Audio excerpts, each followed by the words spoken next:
Malipayong dayong kilom-kilom Subo, Kabisayan ug Mindanao uban ni Dr. Iris ug ni CB diri sa Bukirang Barangay sa Kasili sa Konsolasyon. Kini si Leo Lastimo sa magpasalamat sa inyong makausapa pagpadayon namo sa inyong tagsa-tagsa ka mga Pinoy-anan. Karong hapuna ang atong sugilanon nag-uluhan og Talyoks Bacalzo. Pero ang atong sentro sa atong programa, sa atong istorya karong hapuna, dili si Talyoks isip tao, isip institusyon sa Subo, kundi isip Dan. Ang Natalio Bacalzo Avenue mao'y kinatasan nga dan sa Subo, kundi man sa tibuok Pilipinas. Maura ning dana na kung imong sukdon gikan sa iyang sinugdanan, des Esquina Leon Kilat ug Pidel Rosario, mao man sinugdanan technically sa Natalio Bacalzo Avenue, padong sa utlanan sa Santander ug Sambuan. Doon na siya kinatibuang gitason nga kapin 140 kilometros, 140 kilometers. Ang pamilya ni Dr. Iris kanunay mo komedya nga hangtod karon ang kinatasan nga daan sa Cebu City mao ang Dionisio Hacosalem Street na pasidungog sa iyang apuhan na si anhing Gobernador Dionisio Hacosalem. Pero waras kumingking ang D. Hacosalem Street sa Cebu City sa kataas sa Natalio Bacalzo Avenue na nilatas sa mga dakbayan o kalungsuran gikan sa Cebu City padung sa habagatang tumoy sa Subo. So, karon pa ko nakakita sa technical description gikan mismo sa Department of Public Works and Highways na ang Natalio Bacalzo Avenue dunay gitason nga kapin 140 kilometros. Dako kay nang kadungganan nato nga bantugang Subuanon mo gipasidunggan anang maong dan. Pero karong hapon, uban nang nadugay ming CB ug sugod sa atong programa, akong gisuyan pagtukas ang misteryo nganong nanganlan man ni og Natalio Bacalzo Avenue atol sa diktadurang Marcos. Kay kadto si Talyoks Bacalzo usatos giilang nga mortal nga kaaway ni anhing Ferdinand Marcos Sr. Nganong nisugot mas Marcos atol siyang diktadura nganlan ang kinatasan nga daan sa syudad o sa probinsya sa Subo pahinungod sa iyang mortal nga kaaway. Kay epektibo man kay Talyoks Bacalzo batok ni Marcos. In fact, sa makadaghang higayon kinis Talyoks Bacalzo gisuwayan og palit sa diktadura Marcos pero wa gyud mairog, wa gyud matayog ang iya baruganan ni supak gid siya og padayon ni question sa iyang labing pintok nga silutihan, labing larino nga binisaya. Mao nang si Talyoks Bacalzo giila nga usa sa labing kundi man ang labing bantugan nga magsisibya sukad masukad diri sa tibuok Kabisayan ug Mindanao. So atong suwayan pagtukas karong hapuna kining misteryo para nako. Tingali misteryo rin para nako. Hinaot nga makatabang mo sa pagsulbad ini maong misteryo nga akong giisip nga misteryo nga naman.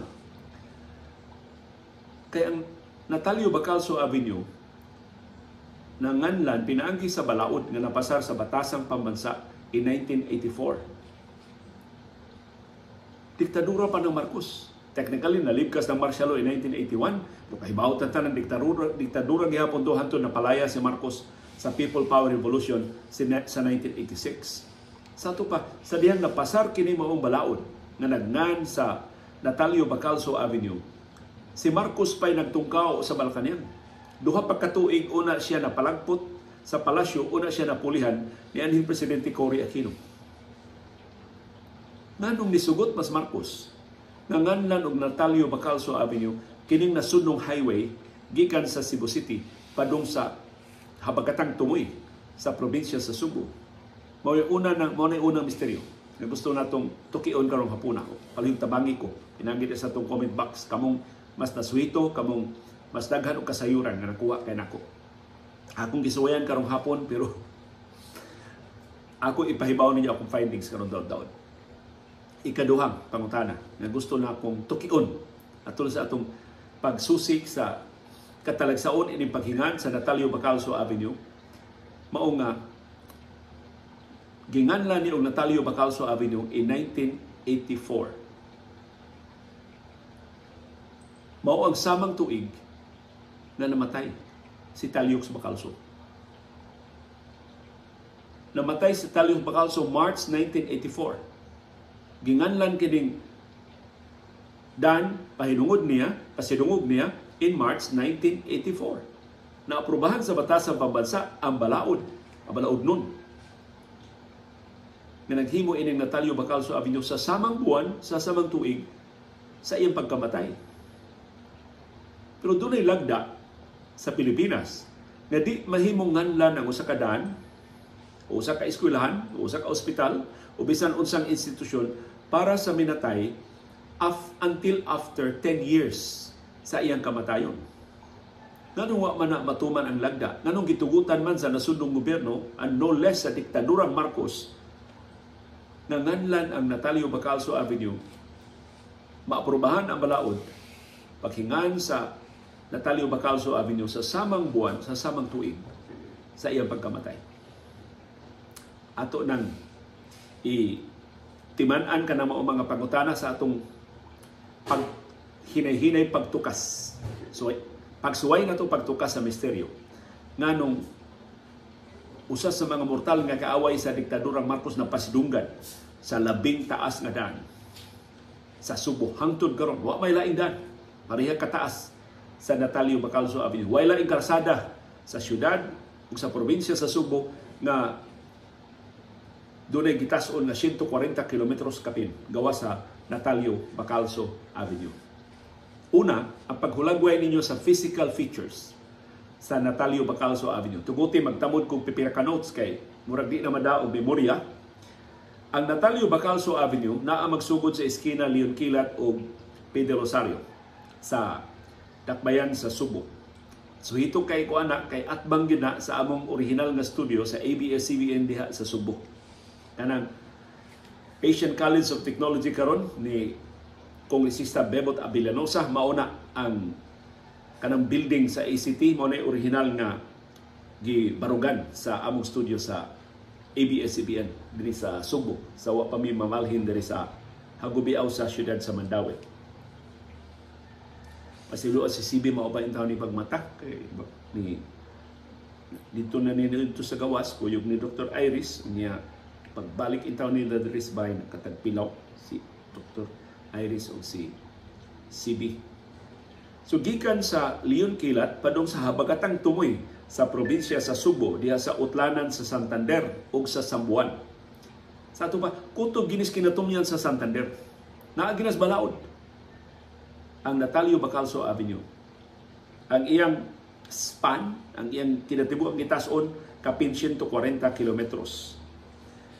Nilatas ang Natalio Bacalso Avenue sa upat ka syudad o sa napo ka lungsod. So yan nato og ang atong geography. Unsa may upat ka syudad nga gilatasan og napo ka lungsod sa Natalio Bacalso Avenue. Cebu City, Talisay City, Naga City, Carcar City. Mao na upat ka syudad. So natsabahan nato ang upat ka syudad. Ang napo ka lungsod kini lisod-lisod ni. Ako so yan. Pakauaw ko og subay sa napo kalungsod nga giagian sa Natalio Bacalso Avenue. Minglanilla, San Fernando, Sibonga, Argao, Dalagete, Alcoy, Bulhoon, Oslo, Santander. Doon mo kayo na talaga man ang usasib. Napo magkalungsod. Tingali giapil niyo ihap ang Sambuan. Pasayloan na lang kung doon ako na nalaktawan no nga usa ka lungsod. Diri sa Cebu City, ang Natalio Bacalso Avenue 6 lanes. Pag abot diya sa tumoy, 2 lanes na lang. In fact, diya sa pipila ka bahin San Fernando, 2 lanes na lang ang Natalio Bacalso Avenue. Diya sa Boloon, 2 lanes na lang ang Natalio Bacalso Avenue. Unsa may balaod nga naghimo ini maong dan. Ang official title, Batas Pambansa Bilang 648. Tinagalog pa man to. Ang mga ngas mga balaod doon sa una. Ang iyang kinatibuk-an gyud nga title, ini maong balaod, an act naming the Cebu South Expressway and or the Cebu South Road in Cebu City and Cebu Province as Natalio B. Bacalso South National Highway. Sumugin ang opisyal nga ngan ubos sa balaod. Dili Natalio Bacalso Avenue ko, dili Natalio Bacalso South National Highway. Approval date, take note, March 7, 1984. So Marso 7, 1984, naaprubahan sa Batasang Pambansa ang balaod nun. Publication date, November 26, 1984. Kano sa namatay si Talio Bacalso? March 30, 1984. Nataw siya December 1, 1908 sa Inayawan. Kanang Inayawan pagkatao ni Talio kabahin pa ng Pardo, Cebu City. So kung namatay siya March 30, 1984, mo ni unang pangutanan nato, unang misteryo nga gusto natong tukion. Nganong nanganlan naman ang Natalio Bacalso Avenue samtang buhi pa siya atong Marso 7, 1984. In fact, 23 days sa wa pa namatay si Talio Bacalso na naidaan ginganlan niya. Although balaod nun pa to, pa mapirmahe sa presidente. Ang publication or ang effectivity any immediately after sa publication, November 26, 1984. Akong gisubay, nganong dugay man from March to November. Nga usually, pila ra man kasimana si human sa pagpasar sa balaod nun, aron nga mahimong balaod o pila ra ka buwan. Nganong March, April, May, June, July, August, September, October, November, naabdan magwaw ka buwan. Una nahimong balaod ang Batas Pambansa 648, Batas Pambansa bilang 648. 648. Pagsubay nako, wa ni actually sa Malacañang.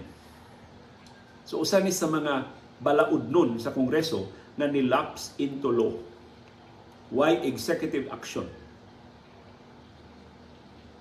Maybe 1984 man 1 year human patya si Ninoy Aquino, mauning tuiga nga nag-eleksyon para sa regular Batasang Pambansa. Maybe preoccupied kayo ang Marcos administration. Wa na ni mabantay. Wa na mahimo ba ni bituhan kay makabungog ang mayoriya ni Marcos sa Batasang Pambansa. Maybe si Marcos masakiton na niya itong higayona. Nobody knows. Unsay tinuod nga rason. Pero ang di malalis nga detalye mao nga nilapse into law kining balaod nun na naghingan sa Natalio Bacalso Avenue. Pero ang maong balaod nun na pasar 23 ka adlaw sa wa pa mamatay si Talio Bacalso. Although ang effectivity nahitabo 8 months later, November 1984. Pasaylua, sa giunsa na kong research karong hapon, wa gyud ko kakita og tubag anang pangutanaha. Ngano na nanganla naman ning maong daan na Natalio Bacalso Avenue samtang buhi pa si Talio. Manong giaprubahan man sa batas sa pambansa nga makabungog nga mayoriya. Mga aliado man ni kanhi presidente, ani presidente Ferdinand Marcos Sr. na ni ilan ni Talio Bacalso nga mortal nga kaaway. Nganong giila ni Marcos nga mortal nga kaaway si Talio Bacalso? Gamay lang nga backgrounder. In 1965, presidential elections, si Marcos nidagan pagka-presidente ubos sa Nationalista Party. Nibalitok siya gikan sa Liberal Party, biya siya. Ang Liberal Party nitong higayuna mo'y incumbent nga partido, nga mo'y naa sa administrasyon, kaya ang incumbent president atong 1965 mao man si Diosdado Macapagal. Of course, nidagan for election ubos sa Liberal Party. Si Marcos nakakita siya sa weakness ni Macapagal, nibiya siya sa Liberal Party, nitapon, nibalitok siya sa Nationalista Party. Si Talio Bacalso in 1965 campaign for Marcos. Dito siya mga panya ni Marcos in 1965. Usa siya sige pasidunggan nganong daog Marcos din sa Visayas ug Mindanao tungod sa kapopular, tungod sa ka-credible. Maayo lagi kay itong diskurso, maayo kay itong mamong si Aning Talio Bacalso. Sa dem nidagan si Marcos for election in 1969, si Talio Bacalso wa na mosuporta niya. Si Talio Bacalso nitapon, siya na siya nibalitok ngadto sa Liberal Party. Ang iyang gisuportahan o ang kandidato sa oposisyon nga si Serhing Osmeña. Wa ko ka patay na maguditaw ng mga contemporaries ni Taliux Bacalso at maybe ang mga politiko nga naminaw karon nga maskaraan kay nato baka pasabot nganong si Taliux ni biya ni Marcos o ni Anthony Serhing. Pero dili sayon, dili lisod.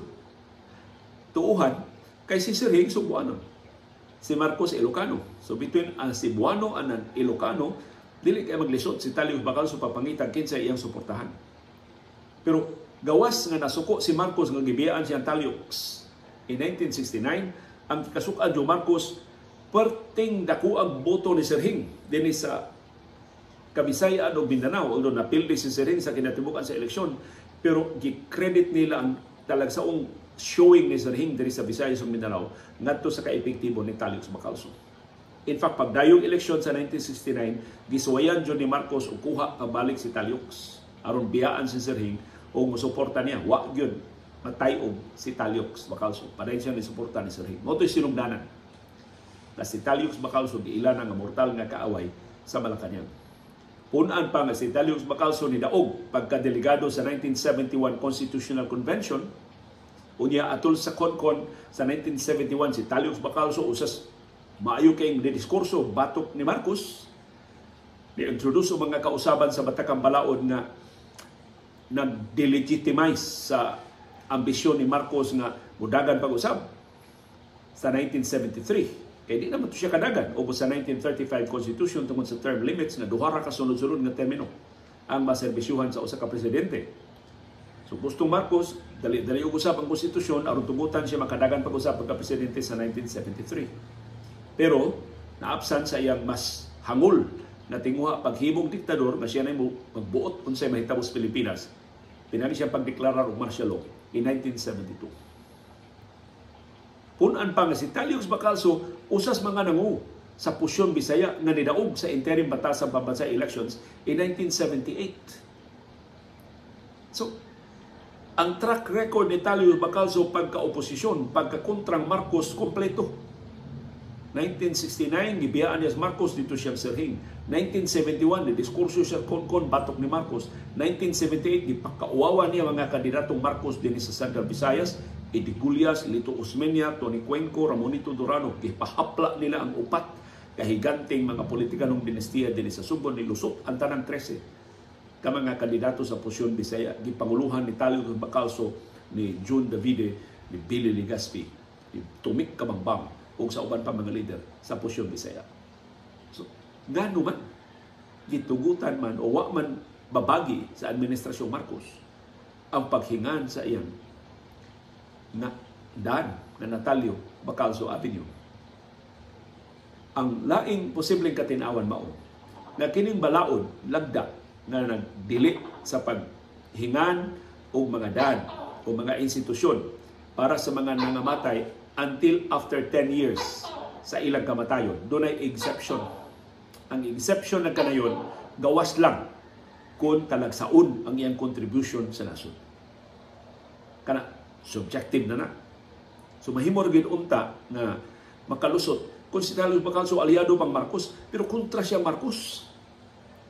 Kung sa may nakatalagsaon sa circumstansya sa maybe si Taliux Bacalso, wa namang gud ko ka gisubay sa nako sa akong research unsay namatyan ni Taliux Bacalso. By the way, kining 1984 na reporter ko 1984 pero December na. December na. So di pa ko reporter aning higayunas 1984. Wa gyud ko yung recollection unsay namatyan ni Taliux Bacalso. Nagsigi pa ba siya tabong sa sesyon sa interim Batasang Pambansa, kay ang interim Batasang Pambansa hangtod pa man sa 1984 or nasakit na siya, nalaygay ang iyang sakit, diha na siya sa ospital, nagluya na siya, posibleng mauning nga wa na ni supak kay unanimous or hasta mga aliadong Marcos ni tahan na lang nga ang ayan na sa pasidunggan si Taliux Bacalso sa kinatasan nga daan sa Cebu City o sa Cebu Province. So pasaylua, diha na kutob ang akong pagsuway pagtukas sa misteryo ngano nga si Taliux Bacalso maoy gipasidunggan sa labing taas nga daan dinhi sa Cebu City. Ug nganong natunong gyud ang pagngan sa iyang daan sa samang buwan o sa samang tuig sa iyang pagkamatay. Gamay nga history sa pag-usab sa ngan sa Natalio Bacalso Avenue kay ikatulo na ni ngan sa Natalio Bacalso Avenue. Ang original nga ngan ini Cebu South Expressway or Cebu South National Highway or Cebu South Road. Nagkalilain ang mga ngan ini sa una. Pero on July 30, 1973, ang Cebu City Council ni usab sa ngan ngadto sa Rizal Avenue. Pero ang Cebu City, ang iyang jurisdiction kutob raman sa Cebu City, ang portion ra sa Cebu South Expressway ang iyang giusab og ngan ngadto sa Rizal Avenue, gikan ra sa Leon Kilat, Esquina Pedro Rosario, padung Barangay Mambaling sa Cebu City. Mao ra nagginganlan og Rizal Avenue. Kay wa may gahom ang Cebu City pag usab sa ngan sa dan outside sa iyang jurisdiction. Ug mo nay laing lagda sa pag-usab sa ngan, ang local government unit dili makausab sa ngan sa National Road. Sa ato pa, bisan kadtong ordinansa sa Cebu City on July 30, 1973 nga nag-rename sa kabahin sa Cebu South Expressway ngadto sa Rizal Avenue, illegal to. Kasupaktos lagda. Di sila makausab sa ngan sa National Road nga mao ang Rizal Avenue. Sa ato pa, until 1984 dihang gi-rename ni pagka-Natalio Bacalso Avenue, ang legal name anang dana Cebu South Expressway. Kay kung gi-question pa to, wala tayo ni question adto kay wa man sa korte niya itong higayon at 1973 madeklarar unta na nga illegal ug unconstitutional ng tinisita ang pag-usab sa Cebu South, sa portion sa Cebu South Expressway ngadto sa Rizal Avenue. Pero kana significant kayo na ang pag-usab sa ngan ngadto sa Natalio Bacalso Avenue in 1984 wagtang sa Rizal wa nay ngan na Rizal. Just palihog the HS and we're having program pa man. I remember the HS si Iris, Dr. Iris na itong pa abrihon sid sa itong putahan na kaya natin bisita. So ang Cebu City wa nay Rizal Street, wa nay Rizal Avenue. I don't know karon. Doon na bayla daan din sa siyudad sa Subo naginganlan og Rizal Street. Kadto ra untang Rizal Avenue, CB. Kadto ra untang Rizal Avenue mao para ni Rizal. Pero mao lagi questionable sa itong legalidad adto kay although na ay Rizal, dapat ay Rizal Park din so mura natin monumento ni Rizal nas tukaran sa Cebu City Hall, pero dakong baligo no na ang atong nasudlong bayani kami CB girl so pinaskuhan siya. Simhot yun si CB sa pinaskuhan nga moabot. Gikan na ni Tita Linda, teacher? Yes. Gikan ni Tita Linda Antigua. Anong silingan. So, unsa man nga batasang pambansa ni pasar ining mao balaod nun. Ang interim batasang pambansa ni Natalio Bacalso o kuto ng regular batasang pambansa na sakop na silang Siling Fernan o si Tony Cuenco. Ug uban pa mga assemblyman gikan dinhi sa Subo. Ato nang suyan pagsubay. Sa wa pa matukod ang regular batasang pambansa, gitukod ang interim batasang pambansa na dunay 120 ka mga sakop. Mao to nga ang interim batasang pambansa nga sakop si anhing Natalio Bacalso. Ang interim batasang pambansa naglakip sa mga tinudlo ni Marcos ug sa mga representante sa nagkalalaing mga rehiyon. Apil na din sa Central Visayas, girepresentahan sa Pusyon, Bisaya. Hasta mga sakop sa gabinete, sakop sa interim batasang pambansa. Kaya mo naman itong parliamentary form of government na ang gigamit. Dayon, pagka 1984, gitukod na ang regular batasang pambansa. Ang interim batasang pambansa natukod, nagsugod sa sesyon June 12, 1978. Ang iyang katapusang sesyon gitakupan June 5, 1984. Kanusa na himong balaod ang Natalio Bacalso Avenue? March 1984. Sa ato pa, sa diyang nahimong balaod ang paghingan sa Natalio Bacalso Avenue, si Taliox sako pa. Samtang buhi pa siya o sako pa siya sa interim batasang pambansa. Wa pa mahuman, wa pa mo-adjourn ang sesyon sa interim batasang pambansa. Sumuni, nakadugang sa misteryo. Samang bay balauranan na sakop si Natalio Bacalso, pihingan sa Natalio Bacalso Avenue sa samang buwan o samang tuig sa iyang pagkamatay. Sa tuwa, buhi pa siya. 23 ka adlaw, sawa pa siya namatay, buhi pa siya, na ginganlan na og Natalio Bacalso Avenue. So kanusa man di ay ang eleksyon sa regular batasang pambansa nga naglakip na ni Anhing Siling Fernan ug Anhing Tony Cuenco.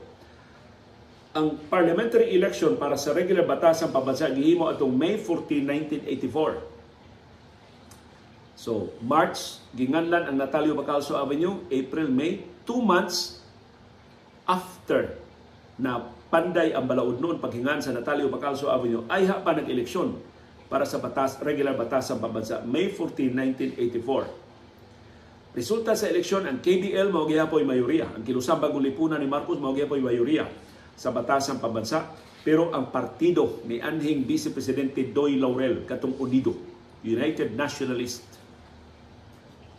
Democratic Opposition, Democratic Organization, UNIDO, dako na kaayo o daghan na kaayo mga boto nga nakuha. Nakadaog sila og 60 ka mga liguranan sa batasang pambansa. Busa ilang nalaslasan ang mayoriya sa KBL, ngadto na lang sa 114. Kaysa 1978 interim batasang pambansa elections, ang mayoriya sa KBL 150.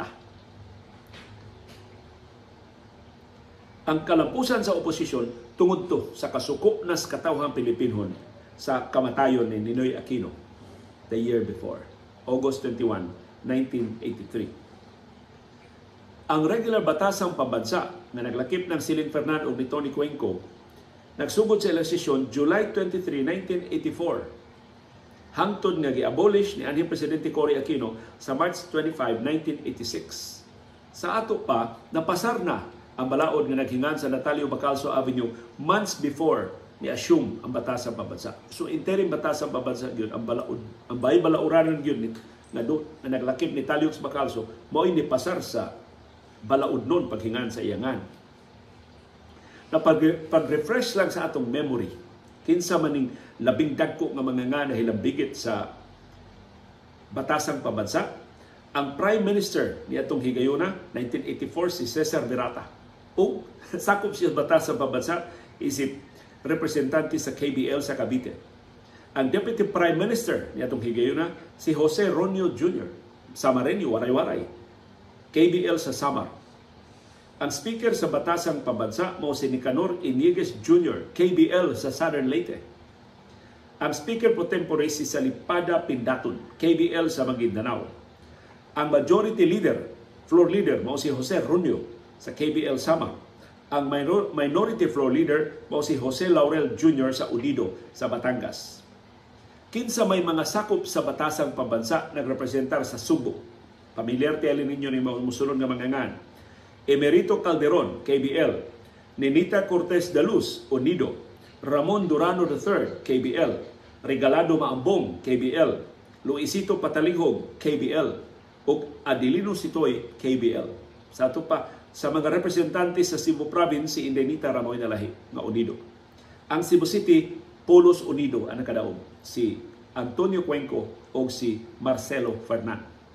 Sa Bohol, ang taga Bohol nga naminaw karon, ma-refresh nila inyong memory, ang mga bulaano nga sakop sa batasang pambansa, mo silang Eladio Chato, KBL, Ramon Lapis, KBL, o David Tirol, KBL. Sa Leyte, ang mga representante sa Leyte sa batasang pambansa mo silang Damian Aldaba, KBL, Artemio Mate, KBL, Emiliano Melgaso, KBL, Benjamin Romualdez, mao ni si Kukoy Romualdez, ang amahan ni House Speaker Martin Romualdez, igsuon ni kanhi unang ginang Imelda Romualdez Marcos, ug Alberto Veloso, KBL. Sa Negros Oriental, Polos KBL, ang nakalingkod silang Ricardo Abiera, Andres Bustamante o Emilio Macias II. Naabdan ni nato si Macias is gobernador sa Negros Oriental. In fact, siya ay gobernador na namatay sa samtang nakapanumpa na pagka-gobernador. Unya, gipulihan siya siyang vice-gobernador na namatay sa kanto si Agustin Perdices. Unya, ang kamatayo ni Macias o ni Perdices mo ay nakahimong gobernador ni Roel Digamo, katong gibuno sab nga anhing gobernador sa Negros Oriental. Dunay usa ka representante ang Siquijor sa batasang pambansa, si Manolito Aso, KBL. Sa Masbate, oposisyon. Mao ay nagrepresentar nila si Jolly Fernandez. Doon na pa ba yung mga Fernandez diya sa politika sa Masbate? O si Fernando Llanesa, independent. Cagayan de Oro City, usa ang ilang representante, si Aquilino Pimentel Jr., ang amahan ni Coco Pimentel, si Nene Pimentel. Ang partidong iyang gigamit, iyang ginaganan, PDP laban. Lain ng prueba na ang tinuod nga mga opisyal sa utagduma sa PDP laban, mao ang mga Pimentel, dili si kanhi Presidente Rodrigo Duterte. Sa Misamis Oriental, nidaog si Homobono Adasa sa Mindanao Alliance, ang iyang kaubang representante si Concordo Diel sa KBL. So, ang ayan ba, napasilunggan si Talio Bacalso sa Natalio Bacalso Avenue at tubangan atong misteryosong mga sirkumstansya nga atong nahisgutan sa pagsugod sa atong programa. Para nako angay lang. Why maka-question sa katalagsaon sa kinabuhi o sa mga kontribusyon ni Talio Bacalso sa Subo o sa nasod. Si Talio Bacalso mao'y nahimong editor sa Bisaya Magazine. O pasaylua para nako ang Bisaya Magazine usa sa mga institusyon sa pinulungan Binisaya dinhi sa Pilipinas kay nagsugod na Bisaya Magazine 1930 hantod karon na pa. Usas labing unang editor si Talio Bacalso, siya editor 1932 to 1934. Sa tupad duha ka tuig human natukod ang Bisaya Magazine si Talio Bacalso gitudlo nga editor. Siya sa editor sa Lamdan, nagipublikar sa Malayan Publishing Company, nahimo ng Filipinas Publishing Company, nahimo sa siyang founder o editor sa Tabunon. Ang pamantalaan, nagiprinta dito sa Manila pero na nag-iya si Mariano Jesus Cuenco. So kung inyo mabantayan si Talio Bacalso, aliado sa mga Cuenco, nahimong aliado ni Marcos, nahimong aliado sa mga Osmeña. So, mura sa siya politiko ba na nagbalhin-balhin og mga alliances, pero ang iyang consistency na pamatudan atol sa diktadura Marcos, wa na siya mobalik. Bisan sa kadako sa tentasyon nga moadto na siya sa diktadura aron mabuhong siya sama sa ubang mga aliado ni Marcos, nagpabilin siya na nisupak sa diktadura Marcos until the end. Until itaon siya kamatayon in 1984. Mas naila si Natalio Bacalso isip sa iyang pseudonym nga Nataliox. Iyang gipublikar ang bugtong niyang libro. Na siya libro si Talio Bacalso naguluhan og Cadena de Amor, koleksyon sa short stories uban ni Fausto Dohinio. Si Talio Bacalso usa sab ka filmmaker, film producer. In fact, na-nominate siya isip Best Director sa FAMAS Awards sa film sa pelikulang Salingsing sa Kasakit. Apil sa mga pelikula nga iyang gidirhian mao ang Mutya sa Saging Tindok, Magdalena o Alimato. Pero labing inila si Talio Bacalso sa hinog na niyang panuigon isip broadcaster. Nahimo siyang orador sa politika ni Mariano Jesus Cuenco o ni Sergio Osmeña Jr. Mortal na managkaribal sa politika din sa Subo. Nahimo siyang opisyal sa Malacañang Press Office. So sa iyang pagka-media, Talio Bacalso niabot sa Malacañang. Nagka-cover sa Malacañang. Una opisyal din gani sa press office sa Malacañang. O ang iyang pagkapili sa CONCON 1971, talagsaon to kay iyang girepresentahan mao ang 2nd District sa Subo na naglakip sa portion sa Subo nga labing daghang mga botante. Ang 2nd District sa Subo ni atong higayuna naglakip sa Cebu City, Mandawi City, Consolacion, Liloan, Compostela, Cordova ug Lapu-Lapu City. Kinsa man tong 13 ka mga kandidato sa posisyon Bisaya nga nidaog uban ni Talio Bacalso in 1978. Tingali mahinumduman pa ninyo pipila ini mao mangangan. Father George Quintana, taga Argao. Hilario Davide Jr., taga Argao. Valentino Legaspi, taga Cebu City. Filemon Fernandez. Asa ba ning hometown ni Filemon Fernandez? Pero usa ni labing bright na opisyal sa posisyon Bisaya ug sa interim batasang pambansa. Mariano Lugarta, Alfonso Corominas, Julian Ibalye, Eutikio Simafranca, Jesus Villegas, June Medina, Domingo Pernes, kini taga Siquijor, ug ang taga Bohol nga si Bartolome Cabangbang. So nidaog ang tanang 13 ka mga kandidato sa posisyon Bisaya in 1978. Si Talio Bacalso namatay atong Marso 30, 1984 sa pagidaron nga 76. So hinaot nga inyo ming tabangan, wa man namo matukas ang misteryo, mahimo ba pagkisusi mo, pangutana mo, paghipos mong dugang kasayuran kung doon may mga parente, kung doon mo dihay mga dokumento, tubago nato ang duha ka pangutana. Nganong nanganlan ang Natalio Bacalso Avenue sa samang buwan o samang tuig sa pagkamatay ni Taliox Bacalso? O nganong nisugot ang mga aliado ni Marcos na may overwhelming majority sa interim batasang pambansa from 1978 to 1984 nga nganlan ang labing taas nga daan sa Subo para sa mortal nga kaaway sa diktadurang Marcos. Uban ni Dr. Iris o ni CB diri sa Bukirang Barangay sa Kasili sa Konsolasyon kini si Leo Lastimosa. Magpasalamat sa inyong padayon nga pagsalig, pagsuporta ug pagpaminaw sa atong panahon dayong kilom-kilom. Salamat, CB Girl.